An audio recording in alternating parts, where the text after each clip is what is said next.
Ya, penuh berwarna-warni. Ya. Membuka tirai kita pagi ni, Sophie. Betul, di hujung minggu ni rasa macam bersemangat sangat kan? Sebaik tak join sama.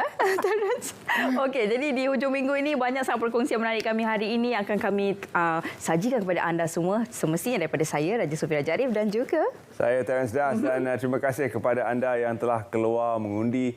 Walaupun peratusannya agak kurang, namun kepada anda yang menjalankan tanggungjawab, tahniah kepada anda dan tahniah kepada Barisan Nasional yang telah kembali menjadi parti yang membentuk kerajaan negeri. 40 kerusi dimenangi, mendahului Pakatan Harapan dengan 11, Perikatan Nasional dengan 3, PKR dan Muda masing-masing dengan 1 kerusi. Ya, itu dia. Dan baik, dan seterusnya kita juga ingin berkongsi berkenaan dengan peratusan keluar mengundi iaitu amat rendah.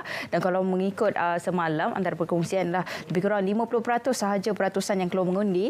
Dan antara perkongsian di sini, Perdana Menteri Datuk Seri Ismail Yaakob ketika menyuarakan pendirian, beliau berkata tinjauan di beberapa pusat mengundi seakan lengang ya, dan jelasnya keadaan itu amat berlainan dengan perkembangan waktu berkempen selama 2 minggu sebelum ini yang dilihat tegang.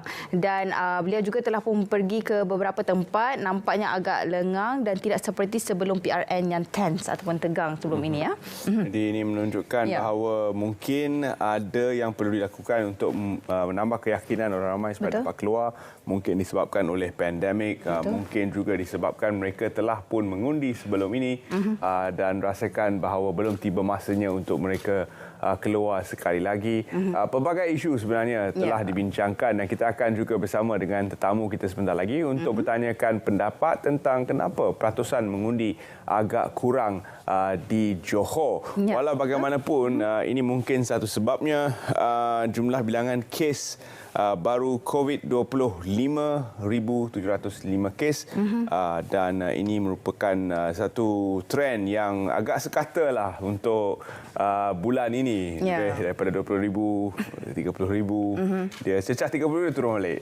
Naik 30,000 turun balik. Tapi angka kematian tu yang harus kita rujuk sebenarnya adalah agak kurang berbanding dengan catatan sebelum ini, di mana kalau kita lihat angka kematiannya adalah agak rendah untuk bulan Mac, penghujung bulan Mac, setelah booster semua telah pun lengkap diberi booster, maka 2 minggu selepas itu sahaja booster akan memainkan peranan untuk mencipta antibodi dan ini mungkin menyebabkan kadar kematian rendah dan juga kadar kemasukan ke ICU adalah rendah berbanding dengan jumlah kes. Betul, dan saya juga ingin sarankan kepada para penonton semua yang masih lagi belum mendaftarkan anak-anak anda untuk mendapatkan vaksinasi, boleh terus mendaftar di MySejahtera.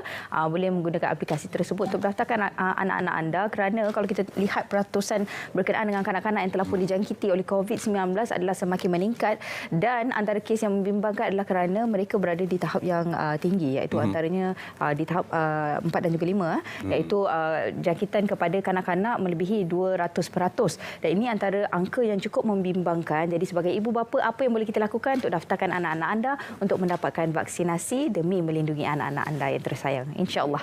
Dan seterusnya kita bawakan perkissahan seorang wirawati negara yang menjulang nama negara di Persada Antarabangsa. Farah N mengumumkan persaraannya. Ya, setelah 25 tahun ya, beliau telah pun bersama dengan kita membawa nama Malaysia ke Persada dunia dan akhirnya beliau mengambil langkah untuk bersara. Dan antara perkongsian di sini saya boleh kongsikan iaitu 25 tahun lalu seorang anak kecil mengambil keberanian dan menyertai dunia gimnastik, terpesona untuk menjadi seorang gimnas dan beliau memulakan perjalanan yang akhirnya menjadi minat terbesar dalam hidup beliau dan sekarang ini selepas 25 tahun yang menajukkan dalam sukan ini, akhirnya saya sudah bersedia untuk mengucapkan selamat tinggal daripada menjadi seorang gimnastik kompetitif. Dan kita doakan 2 tahun. Ya, betul. Start gimnas. Wow. Daripada anak kecil ya sehinggalah dewasa dan sekarang ini kalau kita lihat memang pencapaian beliau memang cukup menakjubkan dan kita doakan moga terus berjaya di pada masa yang akan datang, insya-Allah.